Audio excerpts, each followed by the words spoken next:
the key resource constraints I think I'm watching and most interested in are like the AI inputs.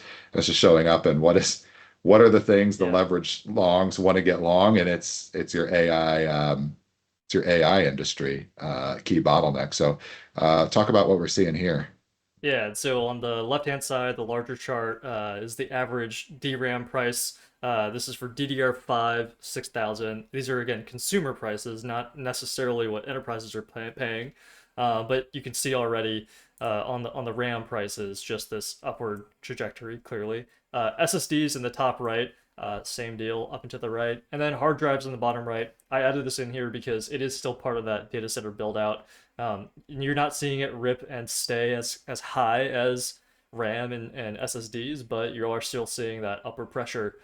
Because again, to Matt's point beforehand, when we talk about the resource constraints, economic constraints, you do not necessarily want to see all of these prices just continue to tick up and to the right. And so Matt, maybe explain a bit what you mean when you say you or why you don't want to see RAM prices continuing to rise like this. I think if anybody's a Micron investor, they want to see these, skyrocketing up to the right. But for the benefit of the United States or the benefit of any of us, why do we want to see these prices, maintain a reasonable level? So to deliver growth, right, in the economy, what do? You combine these things, some sticks of RAM, some memory, some storage, some SSDs, some spinning magnetic disks, put them in a server, put those servers in a data center, hook up the data center to your utility, deliver growth, right?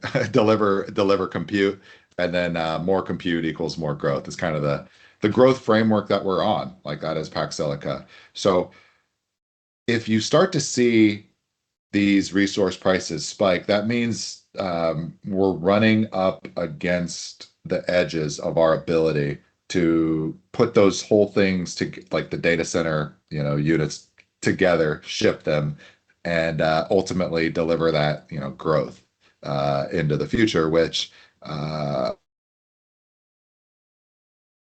economic bet is like this is the horse we're riding at this point. Um, Right. that's the path we're on for better or worse. So if you start to see these supply chains tighten up and everybody's competing over these resources, what you would get out of it is, all right, everybody's bidding these things up. If you're paying higher prices, that flows into your profitability of what you're going to be able to sell your compute power into. And if your profits are collapsing, what that's suggesting is like that's late cycle behavior. Like that growth engine, once prices get to the point where that new marginal unit can't come online, by definition, that marginal unit stops coming online and your growth takes a hit. Um, your your fixed income markets will reflect this. Your credit markets will reflect this. You get into potentially turning point of the business cycle where the boom rolls over into the bust. So Right. to keep this thing from overheating, one of the things you're looking to do from a system-wide standpoint is add resilience, add stability, and one of the input resources you need for this is more capital. But then also there's structural standpoints of what you can do in the futures markets. You also have to keep your workers happy, which is what we're seeing in this Samsung situation with its union, right? If you don't have your labor inputs happy, workers showing up, the memory, the hard drives doesn't come on, doesn't get loaded up into the shipping container and get where it needs to go to finish that data center. So Cameron, key story going on here in Samsung. I think it's still ongoing, right? There's no resolution. No resolution yet, and I think that there was a big decline in Samsung stock price over on the Korean stock market exactly because of this. We're talking about their incapability to bring actual employees on to build these units, fabricate these chips, right? So obviously, when we talk about constraints on the supply side, not being able to have employees show up to work, big one. Number two would be on the positive side for supply would be if China is able to actually expand their capabilities. So as of right now, this was from May 11th. There are some new Chinese entrants into the DDR5 market. Just a little context for folks. it's been difficult for China to enter that market because they don't have access to the types of machines you need to make the actual DDR5 RAM. And so some of what we're seeing with the Match Act, this pulls directly into the geopolitical piece, right? But there's a lot of this that goes into trying to limit the ability for others to maybe access some of these markets. And so the highlight here is that this Chinese company was able to, or claims to have been able to, develop these DDR5 kits with the old ASML technology. So that's a new capability they've been able to create within the constraints of old technology from that perspective. And then Cool. finally, Matt, did you want to say something there? No, I was saying that's cool, and it goes to the story why Trump's visit to China is important for figuring out the trade relationship between these two largest economies in the world. But if you bring in China as a DDR5 manufacturer, that's supply to plug into this build out. Don't expect China to be a Pax Silica member at any time, but in the near future. But it would be a helpful development from the US's standpoint in terms of resolving one of the key bottlenecks, which is the Micron chart, in my opinion, is telling you the demand is there, the pricing power is there. We just need more capacity. And these chip fabs, Micron has a massive build out, announced, but these things, the supply, the new, expansion won't come online until like 2029, and some of them go into like the late 2030s. So management strategy, if you listen to their earnings call, they call it sweating the existing assets. It might be minor, refittings, equipment upgrades, et cetera, to squeeze the most quantity, improvement output of the existing fab footprint. But the big CapEx development, same thing as a data center, like we're spinning them up as fast as we can at this point, relative to resource constraints. These new fab projects, they take a long time to build up the even just the domestic US footprint to expand DDR5 capacity. And so bringing on China, and if this development is true, could be a huge tailwind for the US competitiveness perspective. Right, Yeah. definitely. All right, so then the new kind of fun launches and financial launches. First off, I really wanted to highlight the this Roundhill daily 2x long memory ETF, specifically because if you look at what it used to be called, which is the Roundhill daily 2x long meme stock ETF, I think it really tells you where we're at in this cycle, right? Everyone's trying Mm. to hop on. Roundhill decided, you know what, the meme stock rally not going to be the thing that we want to ride on anymore. Let's flip this over into the RAM ETF. So we'll see how that launch goes for them. This is still a prospective launch by Roundhill, but on the I think actually important thing that we want to talk about here is the launch from CME Group of compute futures. So just to give a little context here, the way that this is intended to operate is Silicon Data, which is partnering with CME Group, is going to create an index that effectively benchmarks GPU performance. I believe it's specifically on the NVIDIA H100s. And so they'll use that to say, okay, let's make it easy on myself. You have 100,000 H100s sitting in a data center. That gives you, that's some power over, whatever that unit of H100 is. So you have 50 shares in quotes of this index if you want to go there. So based off of that, they're going to create these futures over the top of that index. But Matt, I think you had some really interesting insights in terms of what this unlocks first off, and then secondarily, maybe relating this to what we've seen in the past in terms of these future contracts. So at first, there's two threads here, but I think the Roundhill 2x long memory ETF, I didn't realize it was a restickering of the meme stock 2x meme stock ETF, and I think that's a good signpost if you're looking for them, hinting that there's going to be differences between the last time we were in this late stage of let's say the money market cycle. You're in the eighth and ninth inning. And recall, everybody knows what happened in March 2020. You inject $6 trillion of QE. What do you ultimately get from that? You get a bunch of craziness like NFTs pumping, meme stocks, which is all just financial asset bubble, crap, I guess, for lack of a better term. This time around, all right, maybe the AI data center infrastructure build out, maybe it is all crap again. But my point I want to make, Cameron, I think that restickering of that ETF gets at it. Like this time around, the credit expansion has a there are no shovel ready projects. That doesn't exist, but it has a thing, like a sinkhole that economic policymakers and like system-wide design from a big picture standpoint, we have the projects where, for better or worse, we think this is going to go, right? So this AI thing, it's very clear. This we weren't ready for it in 2020 and 2021, but everything that's happened since that 2022 hike cycle, the AI build out, the semiconductors, all of that, this will be the focus this time around, in my opinion. And so the excess liquidity and then the growth that this is supposed to fund in the economy, it's going to go into this area. And I think the writing's on the wall. All right. Second point, the launch of the futures contract. This is important structurally. Cameron, I'm going to make a comparison to when we've seen the futures product launch on other commodities. In the past. So what happens when you make like a commodity, when you launch it on a futures, what you're allowing for is the suppliers and consumers of that commodity resource to show up in these centrally cleared exchanges. You set price, and everybody can see it. And then you're also through futures allowing the both the suppliers to sell their forward production into the future, so they have more certainty around their cash flows.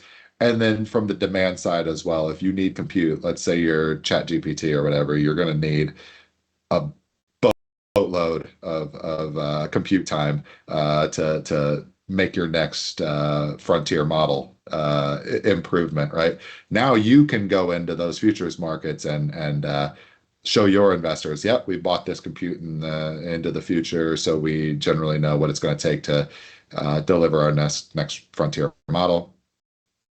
Both of those things give more certainty of cash flows to your credit underwriters, who can then look at the forward-looking kind of plans that management teams are looking for to access credit capital.